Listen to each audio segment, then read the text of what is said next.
ഏത് രീതി? അങ്ങയുടെ ഈ കയ്യില് അങ്ങനെ ഒരു വര ഞാൻ കാണുന്നുണ്ട്. അതെ, ഇവിടെ ഒരു വി ഷേപ്പ് കൂടെ ഒരു ഫോർമേഷൻ. അതെ അതെ. അപ്പം അങ്ങക്ക് ഇതുപോലെ കാശിന് ബുദ്ധിമുട്ട് വന്നിട്ടുണ്ട്. അപ്പോ അങ്ങക്ക് ഇത് ആദ്യം പറഞ്ഞപ്പം ദാരിദ്ര്യം ഉണ്ടാവില്ല എന്ന് പറഞ്ഞു. അതുകൊണ്ടാണ് ഞാൻ എടുത്തു ചോദിച്ചത്, അങ്ങക്ക് എങ്ങനെ എന്തെങ്കിലും സംഭവിച്ചിട്ടുണ്ടോ ഈ വര ഉണ്ടായിരുന്നിട്ടും? രമണ മഹർഷി ഒരു കോണകവും ചുറ്റിയിട്ട് അദ്ദേഹം മലയ്ക്ക് മേളിൽ പോയിട്ട് അദ്ദേഹം 100% ഹാപ്പിയാണ്. അങ്ങും ഞാനും ഈശ്വരന്റെ സൃഷ്ടിയാണെന്ന് ഇരിക്കെ ഞാൻ അങ്ങയെ എന്തെങ്കിലും ഒരു കുറവ് കണ്ടുകൊണ്ട് അങ്ങയെ പരിഹസിക്കുകയാണെങ്കിൽ ഞാൻ പരിഹസിക്കുന്ന ഇൻഡയറക്ട്ലി ക്രിയേറ്ററെയാണ്, ഈശ്വരൻ. നമ്മൾ അങ്ങനെ വിചാരിക്കുമ്പോൾ നമ്മുടെ കയ്യിലെ ഈ രേഖകൾ മാറും, തീർച്ചയായിട്ടും മാറും. പിന്നെ കറുത്ത പാട് എവിടെ വന്നു കഴിഞ്ഞാൽ, ബ്ലാക്ക് സ്പോട്ട് ഏത് മൗണ്ടിൽ വന്നാലും. നമസ്കാരം, അമേസിംഗ് റേയിലേക്ക് എല്ലാ പ്രേക്ഷകർക്കും സ്വാഗതം. നിങ്ങൾ സ്ഥിരമായി കാണുന്നവർ ദയവ് ചെയ്ത് നല്ല നല്ല കമൻറ്റുകൾ തരിക. പോസിറ്റീവായിട്ടുള്ള കമൻറ്റുകളാണ് നമ്മൾ പ്രതീക്ഷിക്കുന്നത്. നെഗറ്റീവ് വന്നാലും കുഴപ്പമില്ല, അതിനെയും ഞങ്ങൾ പോസിറ്റീവായിട്ട് കാണും. അപ്പോൾ ഇന്നും നമ്മുടെ അഡ്വക്കേറ്റ് സായിറാം പി സഞ്ജയ് അദ്ദേഹം തന്നെയാണ്. ഹസ്തരേഖയുടെ മറ്റൊരു പുതിയൊരു എപ്പിസോഡാണ് ഇന്ന് നമ്മൾ നിങ്ങൾക്ക് വേണ്ടി ഒരുക്കിയിരിക്കുന്നത്. സ്വാഗതം ചെയ്യാം. ചേട്ടാ നമസ്കാരം. ഓം ശം ശനീശ്വരായ നമഃ. നമ്മുടെ ഈ കയ്യിലെ ശനിമണ്ഡലത്തിൽ വരുന്ന അടയാളങ്ങൾ, പുള്ളികൾ നമ്മൾ കഴിഞ്ഞ എപ്പിസോഡിൽ പറഞ്ഞു വെച്ചതാണ്. അതിൻ്റെ പ്രത്യേകതകളൊക്കെ എന്താണ്? നമ്മുടെ മൗണ്ടുകൾക്ക്, എല്ലാ മൗണ്ടുകളും നമ്മുടെ കയ്യിലെ സ്ഥാനമുണ്ട്. നമ്മുടെ സാറ്റേൺ മൗണ്ടിൻ്റെ സ്ഥാനം എന്ന് പറയുന്നത് നമ്മുടെ മിഡിൽ ഫിംഗറിൻ്റെ താഴെ വരുന്ന ഈ ഒരു പോർഷനാണ് ശനി മൗണ്ടായിട്ട് നമ്മൾ മനസ്സിലാക്കേണ്ടത്. അപ്പോൾ ആദ്യം തന്നെ പറയട്ടെ, നമ്മുടെ ഈ മൗണ്ട്സുകളുടെ ആ ഒരു വലിപ്പ ചെറുപ്പം അനുസരിച്ചാണ് നമ്മുടെ ആ മൗണ്ടുകൾ എത്രത്തോളം നമ്മളിൽ സ്വാധീനം ചെലുത്തുന്നു എന്നുള്ളത് നമ്മൾ മനസ്സിലാക്കേണ്ടത്. ഇതെല്ലാം ഓരോ മൗണ്ടും നമ്മുടെ ഓരോ ഊർജ കേന്ദ്രങ്ങളാണ്. ഇപ്പോൾ ഈ ഒരു പ്ലേസ് വന്നിട്ട് മൂണ്, ഇവിടെ മെർക്കുറി, ഇവിടെ സണ്ണ്, ഇവിടെ സാറ്റേൺ, ഇവിടെ ജൂപ്പിറ്റർ, ഈ ഫിംഗറിന് താഴെ വീനസ്, പിന്നെ ചൊവ്വയ്ക്ക് 2 സ്ഥാനങ്ങൾ, നമ്മുടെ കൈയുടെ ഈ ഭാഗത്ത് കേതു, ഇവിടെ രാഹു. ഇതാണ് മൗണ്ടിന്റെ പ്ലേസസ്. അപ്പൊ ഞാൻ എന്തുകൊണ്ട് മറ്റുള്ളതും കൂടെ പറഞ്ഞതെന്ന് വെച്ച് കഴിഞ്ഞാൽ നമുക്ക് അതും കൂടെ മനസ്സിലാക്കിക്കൊണ്ടേ നമ്മൾ സാറ്റേണിൽ എത്താൻ പറ്റുള്ളൂ. തീർച്ചയായിട്ടും. അപ്പോൾ ഇവിടെ ഈ സാറ്റേൺ മൗണ്ടിന്റെ ആദ്യമായിട്ട് നമ്മൾ പ്രത്യേകിച്ച് നമ്മൾ ശ്രദ്ധിക്കേണ്ടതെന്ന് പറഞ്ഞാൽ സാറ്റേൺ മൗണ്ടിന്റെ ആ വലിപ്പ ചെറുപ്പങ്ങൾ നമ്മൾ നോക്കണം. അത് എത്രത്തോളം ഉയർന്നിരിക്കുന്നു, എത്രത്തോളം താഴ്ന്നിരിക്കുന്നു എന്നുള്ളത് നമ്മൾ നോക്കണം. അപ്പോൾ ഇതിനൊരു ബാലൻസ് സ്റ്റേറ്റ് ഓഫ് സിറ്റുവേഷൻ ആണ് സാറ്റേൺ മൗണ്ടിനെ കുറിച്ചിട്ട് പറയേണ്ടത്. അപ്പൊ സാറ്റേൺ മൗണ്ട് അധികം ഉയർന്നിരിക്കുന്നതും ശുഭകരമല്ല, അധികം താഴ്ന്നിരിക്കുന്നതും ശുഭകരമല്ല. അപ്പോൾ ഒരു മീഡിയം പ്ലേസ്മെന്റ് ആയിരിക്കണം നമ്മുടെ സാറ്റേൺ മൗണ്ടിന്റെ ഒരു പൊസിഷൻ. പിന്നെ സാറ്റേൺ മൗണ്ടിന്റെ ആ പ്രോമിനൻസി അല്ലെങ്കിൽ അതിന്റെ ഒരു ഉയർച്ച നമ്മുടെ മൗണ്ട് ഓഫ് ജൂപ്പിറ്ററിനോട് ചേർന്നാണ് കൂടുതൽ കാണിക്കുന്നെങ്കിൽ അതിന്റെ ഗുണങ്ങൾ കൂടും.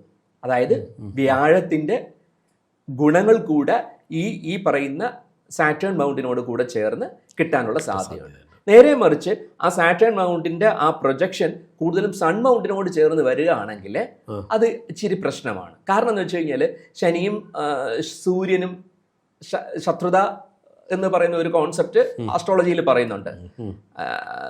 സൂര്യദേവന്റെ പുത്രനാണ് ശനിദേവ് എങ്കിൽ പോലും അങ്ങനെ ഒരു കോൺസെപ്റ്റ് ഉള്ളത് കൊണ്ട് നമുക്ക് അങ്ങനെ പറയാം. ഇനി ഞാൻ പറഞ്ഞ പോലെ ഫോർച്യൂൺ ലൈന് നമ്മുടെ ആരംഭിച്ചിട്ട് ശനി മണ്ഡലത്തിലാണ് സാധാരണ പോയി നിൽക്കുന്നത്. ഇതാണ് നമ്മുടെ വിധിരേഖ എന്ന് പറയുന്നത്, കർമ്മത്തിന്റെ രേഖ. നമ്മൾ സാറ്റേൺ മൗണ്ടിനെ കുറിച്ച് പറയും. ഇപ്പോൾ വിധിരേഖ സാറ്റേൺ മൗണ്ടിൽ വന്ന് എൻഡ് ചെയ്യുന്ന കൈ ആണെങ്കിൽ നമ്മുടെ ലൈഫ് എന്ന് പറയുന്ന ഒരു ബ്രീത്ത് ഇന്നിനും ബ്രീത്ത് ഔട്ടിന്റെ ഇടയിലുള്ളതാണ് നമ്മുടെ ലൈഫ്. ഈ വ്യക്തിയുടെ ബ്രീത്ത് ഔട്ട്, അതായത് ലാസ്റ്റ് ശ്വാസം വരെയും അദ്ദേഹത്തിന് കാശിന് ബുദ്ധിമുട്ടുണ്ടാകില്ല എന്നാണ്.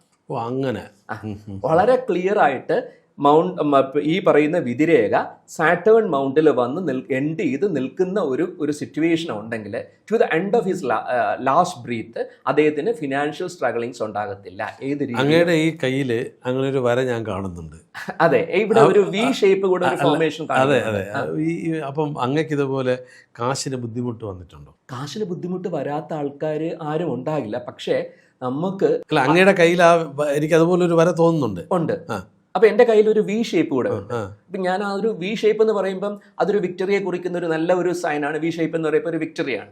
അപ്പം അങ്ങേക്ക് എൻ്റെ അടുത്ത് തിരിച്ചു ചോദിക്കാം, ഇത് വളരെ പുരാതന കാലഘട്ടത്തിൽ അഥർവവേദത്തിലും സുബ്രഹ്മണ്യ സ്വാമിയാൽ രചിക്കപ്പെട്ടത്, അല്ലെങ്കിൽ സമുദ്ര മഹർഷിയുമായിട്ട് ബന്ധപ്പെടുത്തിയിട്ടും ഗരുഡ പുരാണത്തിലൊക്കെ പറയുന്ന ഈ കാലഘട്ടത്തിൽ ഇംഗ്ലീഷ് ആൽഫബറ്റ്സ് ആയ വി എങ്ങനെ അവിടെ വന്നു എന്നൊക്കെ ചോദിക്കാം. പക്ഷെ നമ്മളത് ഒരു മോഡേൺ കൈറോ എന്ന് പറയുന്ന കൗണ്ട് ലൂയി ഹാമൺ അതിനൊരു വെസ്റ്റേൺ കൾച്ചറിലോട്ട് കൊണ്ടുപോകുന്ന സമയത്ത് ഇംഗ്ലീഷ് ലെറ്റേഴ്സിന്റെ ഈ ഒരു ഷേപ്പിന് നമ്മൾ ഇംഗ്ലീഷ് ലെറ്ററായ വി കൂടെ നമ്മൾ സിമിലാരിറ്റി ഉണ്ട് എന്ന് പറയുന്നത് മാത്രമാണ്. അപ്പം അത് കൂടെ വന്നു കഴിഞ്ഞാൽ ഒരു അൾട്ടിമേറ്റ് വിക്ടറി ഉണ്ടാകുമെന്നാണ്. പക്ഷേ ഇതിൻ്റെ ഒരു പ്രശ്നം എന്താണെന്ന് വെച്ച് കഴിഞ്ഞാൽ this will slow and steady ആണ്. ആൾ ഓഫ് എ സഡൻ ഈ വ്യക്തി ലോട്ടറി അടിച്ച പോലെ വലിയ പണക്കാരനോ ഭയങ്കര പൊസിഷനിൽ പോകുക എന്നുള്ളതല്ല. പക്ഷേ it will last forever. ഗ്രാജുവലായിട്ട് സ്റ്റെപ്പ് ബൈ, അതിനെ കണ്ടിന്യൂവൽ ഇംപ്രൂവ്മെന്റ് എന്ന് പറയാം. അത് സ്റ്റെപ്പ് ബൈ സ്റ്റെപ്പ് ആയിട്ടുള്ള ഒരു ഇംപ്രൂവ്മെന്റ് ആയിരിക്കും ഇവരിലുണ്ടാകുക. അതാണ് നമ്മുടെ ഫോർച്യൂൺ ലൈന് ഈ സാറ്റേൺ മൗണ്ടിൽ വന്ന് എൻഡ് ചെയ്താലുള്ളത്.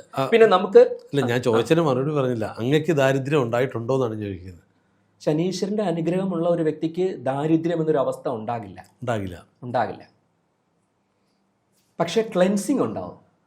ക്ലെൻസിങ്ങും ദാരിദ്ര്യവും രണ്ടാണ്. ക്ലെൻസിങ് എന്ന് പറയുന്ന നമുക്ക് വിശപ്പ് ഉണ്ടാകും, അത് ദാരിദ്ര്യമല്ല. പക്ഷെ നമുക്ക് ആ വിശപ്പിന്റെ ഫീല് നമ്മൾ അറിയിക്കും ശനീശ്വരൻ. ഇപ്പോ കിരൺ ചോദിച്ച ക്വസ്റ്റ്യന് 2 തലമുണ്ട്. ബുദ്ധിമുട്ടുകൾ ഉണ്ടായോ എന്ന് ചോദിക്കുന്നതും പൈസ ഇല്ലാത്ത അവസ്ഥയും രണ്ടാണ്. അപ്പോൾ മറ്റേതെന്ന് വെച്ച് കഴിഞ്ഞാൽ നമ്മളെ മനസ്സിലാക്കണം. കാരണം നമുക്കറിയാമല്ലോ, നമുക്ക് വിശക്കുന്നവന്റെ ഒരു വേദന നമുക്ക് അറിയണമെങ്കിൽ ഒരിക്കലെങ്കിലും നമ്മൾ വിശപ്പ് അനുഭവിച്ചിരിക്കണം. എങ്കിൽ മാത്രമേ കഷ്ടപ്പാടിന്റെ പെയിൻ അറിയുള്ളൂ. ഒരു ബിസിനസ് സംരംഭകൻ എത്രത്തോളം കഷ്ടപ്പാടിലൂടെയാണ് ഒരു ബിസിനസ് ഡെവലപ്പ് ചെയ്യുക എന്നുള്ളത്, അതേപോലെ ഒരു ബിസിനസ് സംരംഭം ചെയ്ത് ഒരു ലോൺ എടുത്ത് ആ ബുദ്ധിമുട്ടിലൂടെ വന്ന ഒരു വ്യക്തിക്ക് അത് മനസ്സിലാക്കാൻ പറ്റും. അതാണ് ശരിക്കും അങ്ങ് പറഞ്ഞതാണ്. ഞാനത് ഇപ്പം ഇങ്ങനെ ഒരു രേഖ ഉണ്ടെങ്കിലും നമ്മളിതൊക്കെ അനുഭവിക്കേണ്ടി വരും. അതെ തീർച്ചയായിട്ടും. അതാണ് ഞാൻ അങ്ങയുടെ ചോദിച്ചത്. അങ്ങയുടെ കയ്യിൽ ആ വരയുണ്ട്, ഞാൻ കണ്ടത്. അപ്പോൾ അങ്ങക്ക് ഇത് ആദ്യം പറഞ്ഞപ്പം ദാരിദ്ര്യം ഉണ്ടാവില്ല എന്ന് പറഞ്ഞു. അതുകൊണ്ടാണ് ഞാൻ എടുത്തു ചോദിച്ചത്, അങ്ങക്ക് എങ്ങനെ എന്തെങ്കിലും സംഭവിച്ചിട്ടുണ്ടോ ഈ വര ഉണ്ടായിരുന്നിട്ടും? അല്ല, അതിന് നമ്മൾ ഒരു സ്ട്രെയിറ്റ് ആൻസർ ഉണ്ടായില്ല എന്ന് വേണമെങ്കിൽ എനിക്ക് പറയാം. പക്ഷേ ഞാൻ വീണ്ടും കിരണിനോട് പറയാൻ ആഗ്രഹിക്കുന്നത്, ഈ ഒരു സ്റ്റേറ്റ് ഓഫ് സിറ്റുവേഷൻ എന്ന് പറയുന്നത് നമ്മുടെ സ്റ്റേറ്റ് ഓഫ് അവർ മൈൻഡാണ്.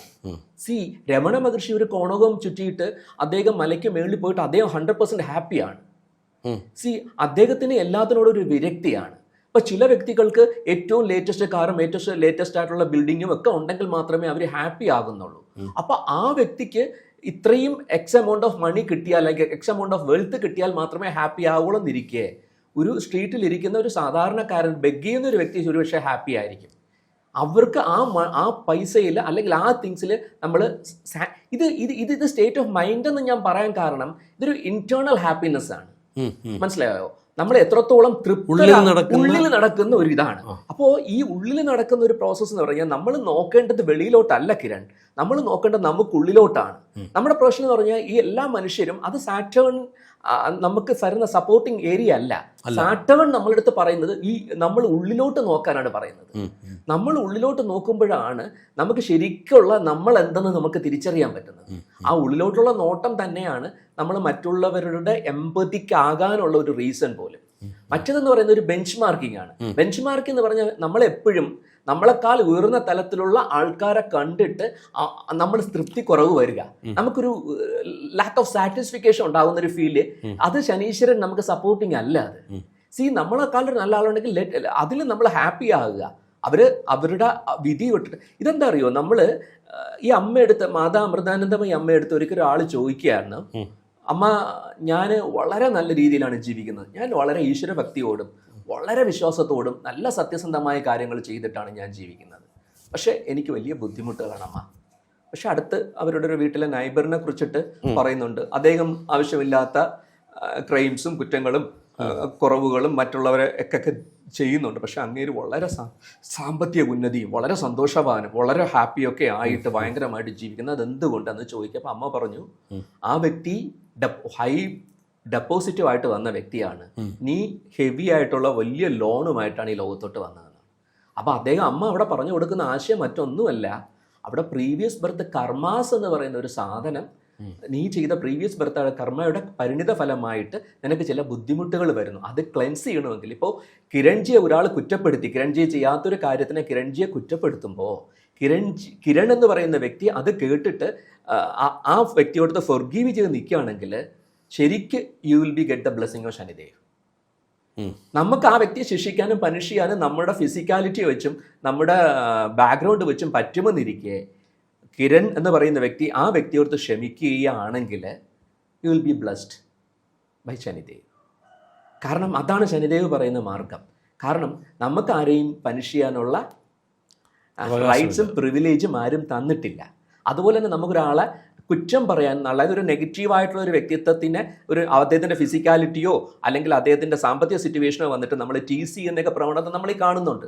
അവൻ ആ ലെവലൊന്നും ആയിട്ടില്ല എന്നൊക്കെ പറയുന്നു. ഇത് വലിയ ക്രൈമാണ്. ഇപ്പോൾ മറ്റൊരു വ്യക്തിയെ നോക്കിയിട്ട് നമ്മൾ പറയുമ്പോൾ നമ്മൾ ഇൻഡയറക്ട്ലി ബ്ലെയിം ചെയ്യുന്ന ആരെയാണ്? ക്രിയേറ്ററെയാണ് ബ്ലെയിം ചെയ്യുന്നത്. ദൈവത്തിന്റെ സൃഷ്ടിയാണ്, അങ്ങും ഞാനും ഈശ്വരന്റെ സൃഷ്ടിയാണെന്ന് ഇരിക്കെ ഞാൻ അങ്ങയെ എന്തെങ്കിലും ഒരു കുറവ് കണ്ടുകൊണ്ട് അങ്ങയെ പരിഹസിക്കുകയാണെങ്കിൽ ഞാൻ പരിഹസിക്കുന്ന ഇൻഡയറക്ട്ലി ക്രിയേറ്ററെയാണ്, ഈശ്വരനെ. അപ്പം ഇതൊരിക്കലും ശനി ഭഗവാൻ പൊറുക്കുന്ന ഒരു കാര്യമല്ല. ആരെയും നമ്മൾക്ക് കുറ്റപ്പെടുത്താനില്ല. അപ്പൊ അങ്ങ് ചോദിച്ച ക്വസ്റ്റ്യനിലാണ് ഞാൻ ഇത്രയും വാചാലനാകേണ്ട ഒരു സിറ്റുവേഷൻ. അങ്ങയുടെ കയ്യിൽ കാശുണ്ടോ എന്നാണ് ഞാൻ ചോദിച്ചത്, നിൽക്കുന്നുണ്ടോ എന്നാണ് ചോദിച്ചത്. ഈ രേഖ ഉണ്ടെങ്കിൽ, പക്ഷെ ആ രേഖ ഉണ്ടെങ്കിലും എനിക്കിപ്പോൾ മനസ്സിലായ ഒരു കാര്യം, ആ രേഖ ഉണ്ടെങ്കിലും നമ്മളിതൊക്കെ ആ വിശപ്പ് എന്താണെന്ന് അറിയണം, അറിയണം. കാരണം ഇത് കാശ് എന്ന് പറയുന്നത് ഒരു ഉപാധി മാത്രമാണ്. അതൊരു ലിക്വിഡ് ആയിട്ടുള്ള ഒരു അസറ്റ് മാത്രം, ലിക്വിഡ് അസറ്റ് ആയിട്ടൊരു കാര്യമാണ് കാശ് എന്ന് പറയുന്നത്. നമുക്ക് ഇമ്മീഡിയറ്റ് ആയിട്ട് നമുക്കൊരു പർപ്പസിന് യൂസ് ചെയ്യാമെന്നുള്ളതാണ്. പക്ഷേ നമുക്കിപ്പോൾ കാശില്ലാത്ത സിറ്റുവേഷനിലും നമുക്ക് ഒരാളുടെ വാക്കുകൾ കൊണ്ടോ ഒരാളുടെ ഇതുകൊണ്ടോ നമ്മളൊരു വലിയ ക്യാപിറ്റേഷൻ കൊടുത്ത് ഒരിടത്ത് പോകാൻ ഒരിടത്ത് ജോയിൻ ചെയ്യേണ്ട അടുത്ത് നമ്മുടെ ശനിഭാവന്റെ ബ്ലെസ്സിങ് ഉണ്ടെങ്കിൽ ഒരൊറ്റ വാക്ക്, ഇപ്പോൾ രാഷ്ട്രീയത്തിലുള്ള ആളായിരിക്കാം, സ്പിരിച്വൽ മേഖലയുള്ള ആളായിരിക്കാം, ഇപ്പൊ അങ്ങയുടെ മകനോ ആർക്കെങ്കിലും ഒരു അഡ്മിഷന് വേണ്ടി ഇത്ര ക്യാപിറ്റേഷൻ ഫീ കൊടുത്ത് കയറേണ്ട ഒരു സ്ഥാപനത്തിൽ വളരെ അങ്ങ് ഇന്റർവ്യൂവിലൊക്കെ ചെയ്യുന്ന ഒത്തിരി സ്പിരിച്വൽ ആൾക്കാരൊക്കെ ചെയ്യുന്നു. അത് താങ്കളുടെ വളരെ വേണ്ടപ്പെട്ട ഒരാൾ ഒരു വാക്ക് പറഞ്ഞു, നമുക്ക് വളരെ വേണ്ടപ്പെട്ട ആളുടെ മകനാണെന്ന് പറയുമ്പോൾ you may be saving lot of money. അതാണ് ബ്ലെസ്സിങ് എന്ന് പറയുന്നത്. അപ്പൊ അത് അദ്ദേഹം പറഞ്ഞതുപോലെ പൈസ ഉണ്ടോ ഇല്ലെന്നേക്കാൾ ഉപരി നമ്മുടെ സാഹചര്യങ്ങൾ ഈശ്വരൻ അനുഗ്രഹമായി നടന്നു പോകുന്നു എന്നുള്ളതാണ്. ഇതിനോട് പല കാര്യങ്ങളും കൂട്ടി വായിക്കണം കിരൺ. നമ്മൾ ശനീശ്വരനെ കുറിച്ച് പറയുമ്പോൾ നമുക്ക് സപ്പോർട്ട് ലൈനിന്റെ കാര്യങ്ങൾ നമ്മൾ നോക്കണം. നമ്മുടെ കർമാസ് റെഡി ആകുമ്പോൾ നമ്മുടെ നെഗറ്റിവിറ്റി ഒക്കെ കുറഞ്ഞു വരും. നമ്മളിലുള്ള നെഗറ്റിവിറ്റി എല്ലാം നമ്മുടെ കർമാസ് ക്ലെൻസിങ്ങിലൂടെ വരും. എനിക്ക് അങ്ങ് ചോദിച്ച ക്വസ്റ്റ്യൻ ഞാൻ സ്ട്രൈറ്റ് ആയിട്ട് ആൻസർ ചെയ്തില്ല, ഞാൻ വലിച്ചു നീട്ടിപ്പോയി. അപ്പൊ ഇവിടെ മൗണ്ടുകൾ, ഈ വരുന്ന മൗണ്ട്സിൽ വരുന്ന അടയാളങ്ങളെ കുറിച്ച് ചോദിച്ചു. അപ്പൊ ഇവിടെ ഈ V ഷേപ്പ് വന്നാൽ നല്ലതാന്ന് പറഞ്ഞു. അതുപോലെ തന്നെ വളരെ നല്ലൊരു സൈനാണ് ത്രിശൂല സൈൻ. ശനി മണ്ഡലത്തിൽ ഈ ഫോർച്യൂൺ ലൈനിന്റെ എൻഡിൽ ഒരു ത്രിശൂലം രീതി ഫോം ചെയ്യുന്നത് വളരെ നല്ല സൈനാണ്. അവർക്ക് ത്രിഗുണങ്ങളും ബാലൻസ്ഡ് ആയിരിക്കും. അവർ വളരെയധികം ഗുണസമ്പന്നനായിരിക്കും. അവർക്ക് ശത്രുക്കളെ മേലെ അതിയായ വിജയം നേടാനുള്ള ആ പവർ ഉണ്ടാവും. അവർക്ക് എന്താ പറയുക, മറ്റുള്ളവരുടെ മേളിൽ വളരെ ക്വാളിറ്റി ഉള്ള ഒരു വ്യക്തിയായിരിക്കും. അവർക്ക് എനിമിറ്റി ഒന്നും അവരെ സമയത്തോളം ബാധിക്കത്തില്ല. They will always get the protection. ഒരു പ്രൊട്ടക്ഷൻ ഷീൽഡ് പോലെ അവർ പരീക്ഷിക്കപ്പെടുന്നതാണ്.